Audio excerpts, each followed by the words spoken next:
Hey everyone, this is Thyworm with some initial thoughts on Bethesda's latest masterpiece, or is it?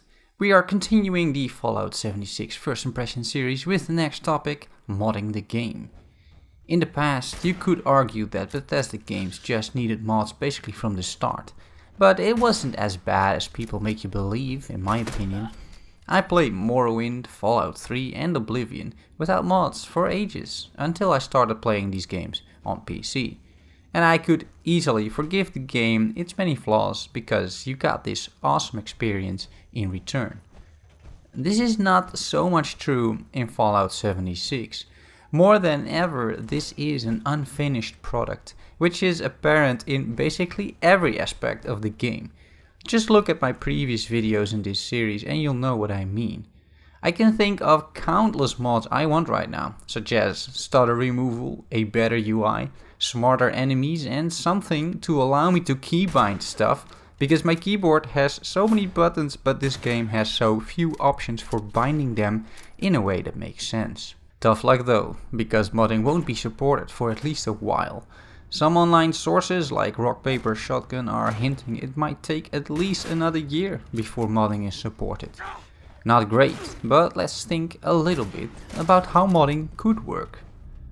Given that Fallout 76 is an online game with dedicated servers, meaning you're playing this on Bethesda's own servers, I think modding can be done in three ways.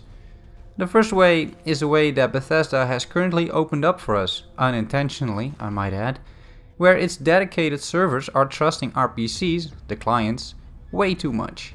As a result, a lockpicking cheating mod was found working in Fallout 76, which obviously should never happen.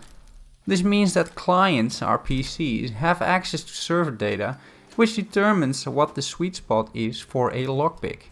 You might think that this is relatively innocent, but looking at this from an IT perspective, this is a pretty big issue.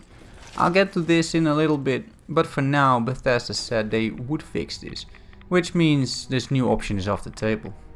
You might also risk a ban from Bethesda if you're modding this way, so I wouldn't necessarily recommend it. The second option is one that is similar to Vermintide 2. Players are allowed to install mods on their PCs, and then some of these mods will be allowed by the game.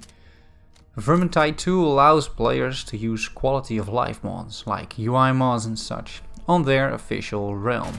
Bethesda could allow players the same thing, trusting these mods on their servers, which results in a separation between approved mods that give players no specific advantage, and mods that aren't approved and won't be allowed on the servers.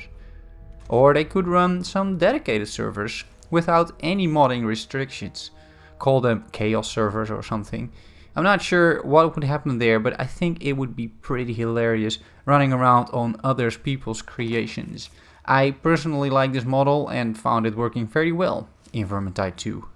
The third option is to allow players to create private servers, which results in someone creating their own instance of Fallout 76, including mods.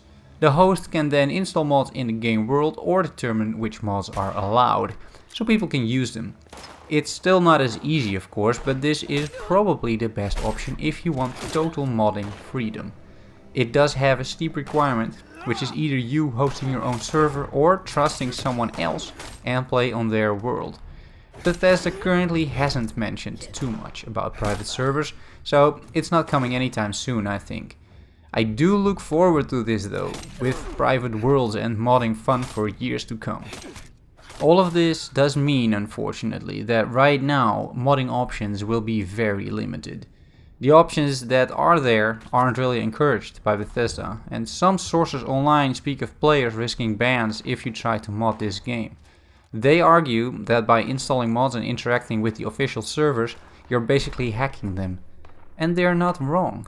Yes, it is of course a server's responsibility to protect itself, but from a networking perspective, you are basically trying to get unauthorized access to an external server, in this case a dedicated server from Bethesda, which you're trying to influence and gain an unfair advantage by using the lockpick mod.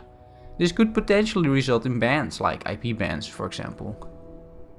Now, I don't think Bethesda will go that far, but the line between installing a mod like this and intentionally cheating is very thin. And people hacking and cheating in Fallout 76 could become a real issue real soon. So there's no telling what policy Bethesda will use. Just to be safe, guys, don't start modding this game just yet, unless you're sure that you're not crossing any boundaries here.